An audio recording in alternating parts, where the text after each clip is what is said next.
Puluhan Aremania melakukan aksi demonstrasi dan memprotes adanya pertemuan yang dilakukan oleh pemilik klub Arema Indonesia dengan Juragan 99 yang dimediasi oleh Wali Kota Malang Sutiaji. Massa Aremania dengan tegas menolak adanya pertemuan tersebut yang dinilai akan memecah persatuan Aremania. Puluhan supporter Arema atau Aremania dengan membawa spanduk berisi tuntutan melakukan aksi demonstrasi di depan halaman kantor Wali Kota Malang. Massa mendatangi kantor Wali Kota Malang untuk menyampaikan aksi protes sekaligus mempertanyakan kapasitas Wali Kota Malang Sutiaji karena telah memediasi pertemuan antara pemilik klub Liga 3 Arema Indonesia dengan Juragan 99 yang mensponsori Arema Indonesia pada kompetisi Liga 3.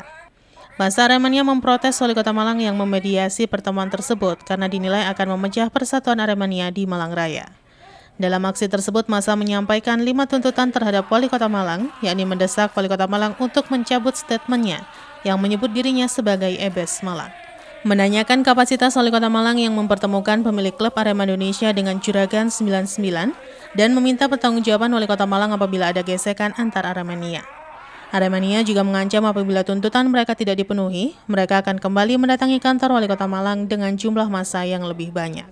Kami menanyakan ingin mencabut statementnya Pak Sutiaji yang menasbihkan dirinya sebagai Ebes Malang. Karena Ebes Malang itu layak diberikan cuma hanya Ebes Kolonel Sugiyono. Itu ya, satu. Yang kedua, kami menanyakan satu kapasitasnya Sutiaji sebagai apa mempertemukan J99 dengan manajemen AI. Yang ketiga,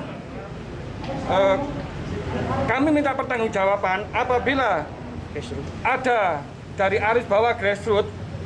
Intinya kalau ada gesekan antara Aremania, karena kita tahu Aremania kalau ada dua klub bermain sama-sama dan berprestasi sama-sama pasti ada massa. Kalau ada gesekan antara Aremania 1 sama 2, lor apa kidul, siapa yang bertanggung jawab? Kami menanyakan itu. Simon Alfredo melaporkan. Ratusan warga Kampung Putih, Kelurahan Klojen, Kecamatan Klojen, Kota Malang akhirnya kembali ke rumah mereka setelah 3 hari berada di pengungsian. Warga yang rumahnya rusak diterjang banjir bandang sementara tinggal di rumah tetangga. Sebanyak 238 warga Kampung Putih yang mengungsi di Taman Wisata Brawijaya Dupak karena terdampak banjir bandang pada Kamis lalu akhirnya kembali ke rumah mereka. Warga Kampung Putih memilih pulang ke rumah mereka setelah kampung mereka dibersihkan oleh petugas BPBD yang dibantu TNI, Polri, dan adanya pertemuan dengan pihak kecamatan. Yulia Minarti, Ketua RT 7 Kampung Putih, Kelurahan Klojen, mengatakan bahwa warga yang mengungsi ini dipulangkan pada Minggu kemarin. Mereka dipulangkan karena sudah tidak kerasan tinggal di tempat pengungsian. Ketua RT 7 berharap pemerintah segera melakukan perbaikan bagi rumah warga yang rusak akibat terdampak banjir bandang. Itu mengajak rapat, kemudian katanya pengungsian mau dikembalikan, posko mau ditutup, seperti itu. Ya kita kan. Tapi warga sebetulnya kepingin cepat pulang ya Bu ya? Ya semua warga kepinginnya cepat pulang karena apa enaknya sih di pengungsian seperti itu, walaupun makan sudah terpenuhi, tapi kita kan juga enggak enak, kita kepingin pulang, kepingin membersihkan rumah, tapi tiba-tiba sama Pak Camat dirapatkan, dipulangkan semua, ya monggo lah. Bantuan pemerintah gimana Bu? Kalau bantuan pemerintah waktu itu kan masuknya di posko ya, jadi kita hanya di sana itu difasilitasi untuk makan, terus diberi alat mandi, kemudian handuk, selimut, seperti itu. Kalau yang rumahnya hanyut atau rusak, untuk sementara tinggal di mana, Bu? Untuk sementara kemarin saya tampung di sini, tapi terus di sini kan masih ada luas, jadi satu tidur sana, yang Pak Jokonya tidur di sini. Tapi sudah dilaporkan, Bu ya? Sudah, kemarin saya sudah bilang ke Pak Camat, Pak, ini kan rumah saya walaupun rusak, tapi kan masih bisa ditinggalin. Jadi biar saya tampung aja, nanti masalah makan, nggak tahulah kita nanti bisa rundingkan gitu. Sementara Rohman, salah satu warga yang rumahnya hanyut diterjang banjir, mengaku untuk sementara tinggal menumpang di rumah tetangga. Ia juga terpaksa pulang karena di tempat pengungsian akan ditutup. Ia sendiri berharap agar pemerintah memberikan bantuan untuk kembali membangun tempat tinggalnya. Sebelumnya, pada Kamis 4 November lalu, banjir bandang kiriman dari Kota Batu menerjang ratusan rumah di beberapa titik di Kota Malang. Selain rumah rusak, ratusan warga terpaksa mengungsi karena rumah mereka terendam banjir setinggi 3 meter. Saya nunut sama teman-teman tangga-tangga sini. Nggak tahu kapan berbaiki, nggak tahu. Saya ingin tempat tidur setok itu. Tempat tidur masa-masa udah keluarga nggak punya sendirian sini. Berarti sudah nggak tinggal di tempat pengungsian, Pak? Enggak, sudah kemarin pulangnya. Pak, sehari-hari ditempati berapa orang, Pak, rumah yang dengan? Ya cuma saya sendiri. Oh, sudah lama Pak tinggal di sini? Udah lama, mulai 86. Pak, kejadian kayak gini baru pertama kali, Pak, nggih? Maksudnya yang paling parah. Yang parah dulu pernah, tapi enggak rata seperti ini. Ini paling parah. Paling parah. Dari jenengan pertama nempati tahun 86 nggih, Pak, berarti? Sudah kebanjiran ya. Kebanjiran. 2003 mungkin sudah banjir. Tapi yang terparah sekarang ini. Ya. Ya, mudah-mudahan pemerintah bisa jauh lagi gitu loh, buat saya seperti itu. Sama alat-alat dapur, itu aja. Simon Alfredo melaporkan. Pembersihan material banjir di kawasan terdampak terus dilakukan pada status tanggap bencana. Tidak hanya personel TNI PUPR maupun SAR, pembersihan juga dilakukan oleh warga dan pemilik lahan. Upaya pembersihan material banjir terus dilakukan oleh personil gabungan baik TNI, PUPR, dan unsur terkait lainnya, terutama di kawasan terdampak agar kondisi bisa segera normal, terutama fungsi jalan, sungai, dan fasilitas umum lainnya. Di kawasan aliran sungai di wilayah Beru terlihat proses pembersihan sudah dilakukan sejak 1 hari setelah banjir sampai sekarang, terutama pada sungai yang tertutup sampah yang terbawa banjir. Pada hari Senin, pembersihan sungai ini menggunakan alat berat terutama untuk pengangkatan lumpur dan sisanya kawasan diratakan dan pembuangan lumpur dan tanah.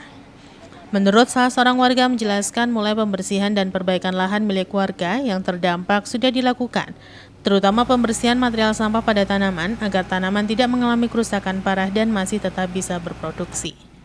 Di lokasi kawasan Beru Bumi Aji, pemilik lahan dibantu warga melakukan pembersihan sampah yang menutupi tanaman jeruk, yang sebagian sudah hilang terbawa banjir. Pembersihan ini membutuhkan waktu dan tenaga melihat banyaknya material sampah yang banyak menumpuk di lahan pertanian. Kira-kira ini lahan ini Bapak Banon, nah ini Bapak Banon enggak? Iya. Aku enggak dengar. Berarti banyak juga ini jeruk yang kena, Pak, ya? Kira-kira ini berapa? Kata Bapak 250-an? Ya, kira-kira ya 50-an, Pak, ya? 50. Tapi sebagian aja, Pak, ya? Ini kan masih bisa... Ini itu rumput kolonjono, nah, perusahaan kembang sekar loh. Nah itu bahan apa itu? Lali ya itu. Berarti kan ini sekarang proses pembersihan, Pak, ya? Iya. Biar jeruk bersih. Biar bersih. Iya. Tapi kan prosesnya juga lama nih, Pak, kalau kayak gini. Oh, iya dah. Kalau enggak lama ya ini berapa 1 bulan enggak mari. Enggak mari, Pak, ya. Berarti masih belum bisa ditanami lagi nih kan? Iya. Butuh menyisih. Gaji mesin nih. Ya, ini kalau manual bisa.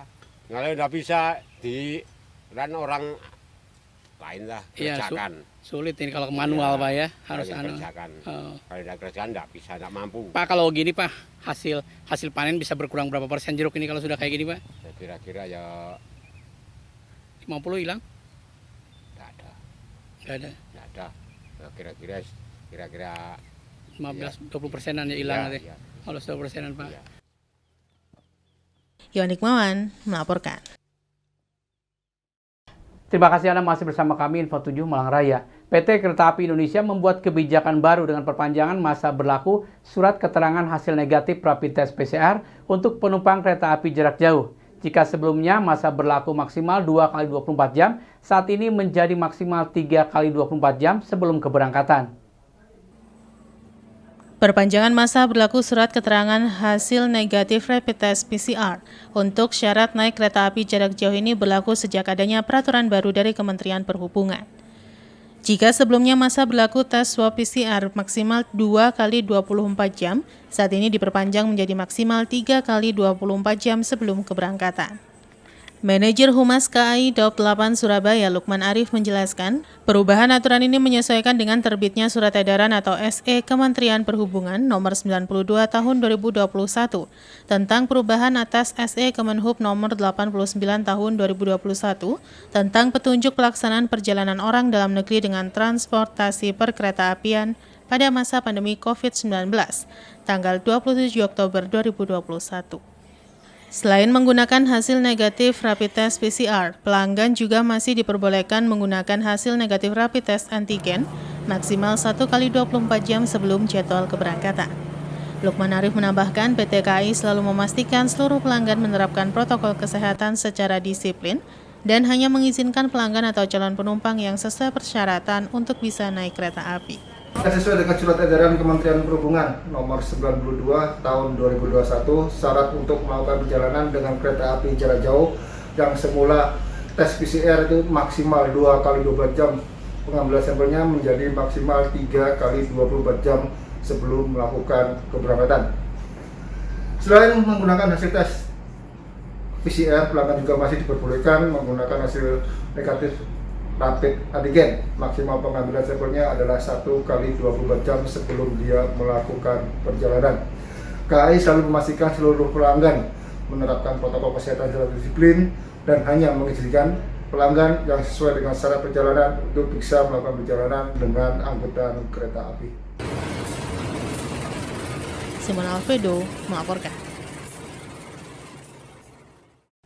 Banjir bandang yang melanda Kota Batu berdampak pada turunnya kunjungan wisata petik apel. Penurunan jumlah pengunjung wisata petik apel ini dirasakan oleh para penyedia jasa tersebut karena penurunan mencapai 70%. Para penyedia jasa wisata petik apel berharap tidak terjadi lagi bencana sehingga aktivitas wisata bisa kembali membaik. Kejadian musibah banjir bandang di Kota Batu berdampak pada sepinya kunjungan wisata petik apel yang sempat membaik sebelum terjadinya banjir bandang. Wisata petik apel ini mengalami kenaikan pengunjung pasca turunnya level PPKM di Kota Batu dan meningkatnya capaian vaksinasi. Namun sayang banjir bandang yang terjadi kembali membuat wisatawan menunda untuk berkunjung ke Kota Batu. Kunjungan wisata petik apel dalam beberapa minggu terakhir mengalami kenaikan yang cukup signifikan dan pada hari Sabtu dan Minggu merupakan puncak kunjungan yang bisa 300-400 wisatawan yang menikmati wisata petik apel. Menurut petugas Res Area Sidomulyo menjelaskan, saat ini res area sepi kunjungan sekalipun pada menjelang libur akhir pekan. Kondisi ini dimungkinkan para wisatawan menunda berkunjung untuk memastikan kondisi tempat wisata aman. Di Res Area Sidomulyo terlihat ada beberapa bus yang parkir dan sisanya aktivitas kendaraan untuk keperluan SAR penanganan bencana. Tidak hanya itu, menurut salah seorang petani, harga apel juga mengalami penurunan karena sepinya permintaan. Untuk apel Ana Rp5.000 dan apel mana lagi kualitas bagus Rp9.000 per kilogram. Gimana untuk kunjungan ini ke rest area ini untuk yang petik apel? Yeah? Sepi Pak, karena tamu banyak-banyak tahu juga dari berita kalau banjir itu sih. Berapa persen kira? Sekitar 70% penurunan. Berarti mulai hari apa itu mulai terasa? Hari Jumat, Sabtu, Minggu. 75%? Ya. Biasanya kalau pas kemarin sebelum banjir berapa kunjungannya kira-kira? Berapa mobil ya, kalau biasa? Hampir 90% sudah ada kok. Bis juga sudah bisa datang. Sudah datang, sudah normal ya. Berarti khusus ke ke petik apel ya. Tapi sekarang sudah turunnya sudah ya. Kira-kira bisa kembali normal lagi kira-kira dalam berapa hari ke depan ini? Ini kan sudah mulai. Ya mungkin minggu depan mungkin ya Pak. Minggu depan sudah. Ya secepatnya juga. Sudah secepatnya juga ya. Tapi biasanya kalau dihitung per orang jumlahannya berapa biasanya? Sampai berapa ratus itu pengunjung misalkan Sabtu atau Minggu? Sabtu atau Minggu. Sampai berapa ratus ya? 300-400 ada. Ya masuk ya. Ya sudah masuk. Tiket masuk 25 ya. Ya. Iwan Hikmawan melaporkan. Terima kasih Anda masih bersama kami Info 7 Malang Raya. Sebanyak 59 stand dan 18 stand landscape meramaikan kegiatan Batu Shining Orchid Week 2021. Kegiatan bursa dan pameran anggrek dalam rangka memperingati Hari Ulang Tahun Kota Batu ke-20. Kegiatan ini akan berlangsung dari tanggal 7 sampai 14 November 2021. Kegiatan bursa dan pameran anggrek dalam rangka Batu Shining Orchid Week 2021 ini diikuti oleh para peserta yang datang dari berbagai kota di Jawa Timur, Jawa Tengah, Jawa Barat, dan Kalimantan, serta beberapa kota lainnya di Indonesia. Kegiatan dalam rangka memperingati HUT Kota Batu ke-20 ini dihadiri Wali Kota Batu Dewanti Rumpoko beserta jajaran Forkopimda, serta para peserta pameran dan bursa anggrek.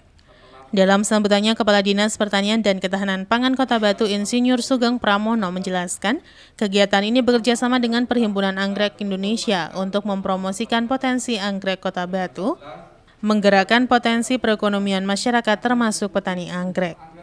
Sementara Ketua Panitia Kegiatan Fatul Yasin menjelaskan, kegiatan dan bursa anggrek ini mendapatkan apresiasi positif dari para petani anggrek yang ada di Indonesia. Karena walaupun di tengah pandemi, bursa dan pameran anggrek ini bisa menampilkan beragam anggrek dengan kualitas terbaik. Acara dilanjutkan dengan penyerahan hadiah bagi pemenang lomba anggrek. Dalam sambutannya, Wali Kota Batu Dewanti Rumpoko berterima kasih kepada jajaran panitia dan Perhimpunan Anggrek Indonesia atas kerja kerasnya sehingga pameran anggrek ini bisa terlaksana. Acara dilanjutkan dengan pembukaan dan peninjauan ke stan anggrek. Pameran anggrek ini akhirnya terselenggara karena kita ketahui karena hanya di tengah pandemi, tetapi ketika ada musibah di Kota Batu, terus terang panitia kemarin ada ragu dan situasi tetapi saya sampaikan di mana di sini sudah ada peserta pameran yang datang dari luar kota yang sudah OTW di Kota Batu. Itu kalau kemudian dibatalkan kan kita akan sangat mengecewakan dan merugikan mereka. Itu yang pertama. Kedua, tujuan kita adalah memulihkan perekonomian. Kemudian tujuan kita lagi kemudian berbagi, yang akhirnya saya kuatkan kepada ayo diselenggarakan dengan tetap mengetahui situasi kondisi yang kita harus berempati di sini. Alhamdulillah kita pameran juga menghidupkan perekonomian, tapi nanti ada hal-hal yang akan disumbangkan. Jadi yang jelas itu adalah sumbangan dari petani-petani anggrek yang berempati dengan kejadian di Kota Batu, yang kemudian nanti malam dilelang dan bisa laku tinggi, yang hasilnya semua akan diberikan kepada korban banjir. Iwan Hikmawan melaporkan.